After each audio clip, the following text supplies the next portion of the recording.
O idiota moral. Describiuno Norbert Bilbeni, filósofo catalán, e con este tema que vin, non? Deste ataque á nosa cultura, desde eses estamentos que deberían defendelo, non? Que deberían honrala, esa idea de que o propio ensino en Galicia leva anos permitindo que se banalice e que se ataque os nosos símbolos culturais. Estou escandalizada con isto. Lembroume este libro do idiota moral, o título é tal cual, El idiota moral, la banalidad del mal en el siglo XX. E eu viña lendo a Hannah Arendt e foi como que na cabeza todo me cadrou, non? O ver esta barbaridade. O idiota moral, describiuno el, é un individuo intelixente, formado, pero que non ten a capacidade de pensar. Esta idea de Hannah Arendt, porque ao final el traballou tamén sobre desa base, non? A banalidade do mal de Arendt. Non entende as implicacións e as consecuencias dos seus actos, das súas decisións, sería o que nos diría Bilbeni. A banalidade do mal, que a describiu Arendt, son persoas que permiten atrocidades desde esa incapacidade de pensar. Porque é o que hai, porque é o que toca, sí?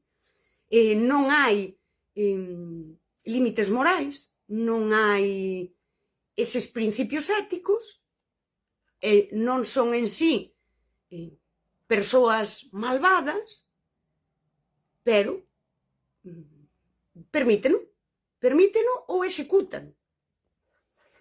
Daquela, o idiota moral non é un insulto en sí, mas sí que é esa idiotez que nace da incapacidade das persoas de medir.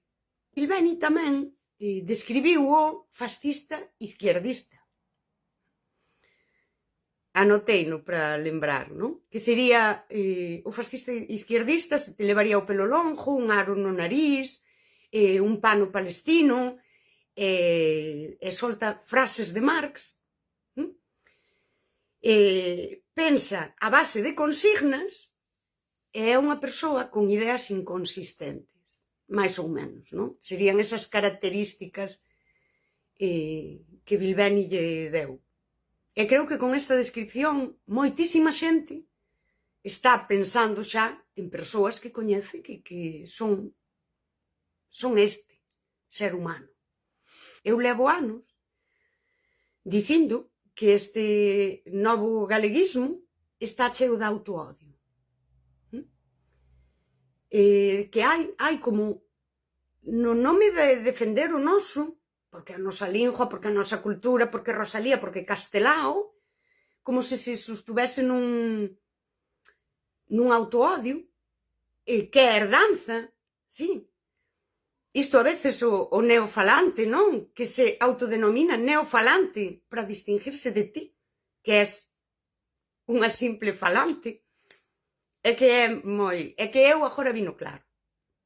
Que aquelo que eu sentía cobrou, é como se materializase, non? E poidase dicir, ves como era así. Teñen ese sentimento galeguista, sería débil como esas ideas, non? Inconsistentes que Bilbeni describe neste idiota moral. É un sentimento galeguista sen raíces. Eu sempre tive a sensación de que collen a cultura e se apropian dela separándoa do contexto. É curioso porque eu, que son unha persoa, ainda hai pouco fixen unha colaboración, non? Falando desa identidade galega, eu son unha persoa que sempre o digo que vivo a carón do chan e a cultura non a vou buscar a ningún sitio, non? A cultura é miña, eu son da cultura e atravésame, vívoa, nunca vexo a estas persoas naqueles sitios que eu estou. Sempre o digo, porque estas persoas non están aquí? E eu sempre o vin así, porque collen a cultura e arráncana do contexto para colocala, ser un pouco, que diría Fron, esa burguesía. Sí? É daquela un sentimento galeguista sen raíces que é inconsistente. Por eso eu entendo que a teoría queer, que está moi ben en orixe, e que paga a pena lela e reflexionar sobre iso, transformouse en un movimento ideolóxico. Legislamos sobre dela, tomamos decisións sociais sobre dela. En Galicia necesitou esa estructura galeguista para entrar á sociedade. E aí atopou iso que Bilbeni chamou idiotas morais, persoas que teñen a estructura galeguista tomada, vamos dicir, ou supostamente sosteñena, pero sen haber unhas ideas consistentes. Logo, todo iso deixan que ademais estas imaxes, non, que vemos dos nosos símbolos convertidos en antroidos, en choqueiros. O galeguismo viña facendo un pouco isto, separando do contexto e da esencia, para crear ese capital simbólico de eu son un galego ou unha galega, pero fidalga, de clase alta, máis formada. Sí, eu son historiadora, eu son filóloga, eu son antropóloga, e eu son a que sei disto. E vou no coller do seu contexto e colocalo aquí. Eu creo que se entende. Eu sí que agora vino así. Por iso, permiten, e leva anos aí, este ataque aos nosos símbolos, precisamente romper co seu significado para usalo para outra cousa.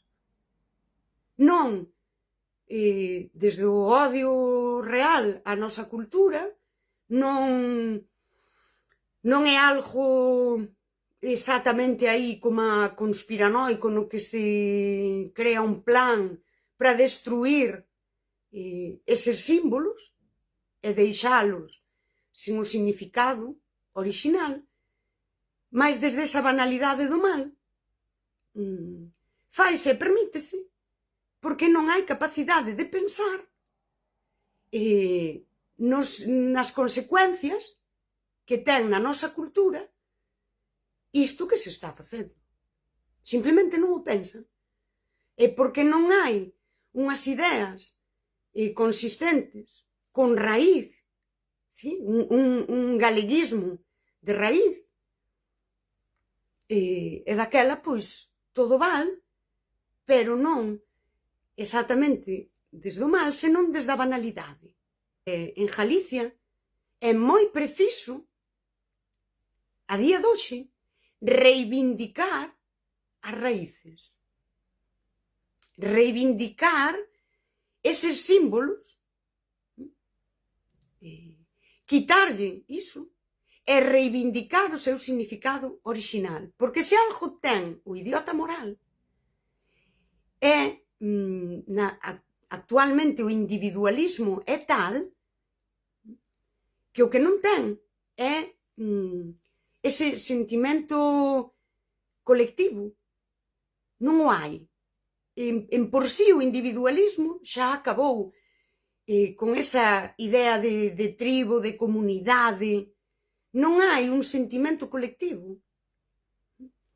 Logo, como podes, desde ese individualismo, defender algo tan forte e ao mesmo tempo tan frágil como é esa nosa cultura, non? Que acumula anos de ruptura, de ataque. É moi preciso facer filosofía dos afectos, porque así, como te relacionas cas persoas de arredor de ti, así te relacionas, por exemplo, coa cultura.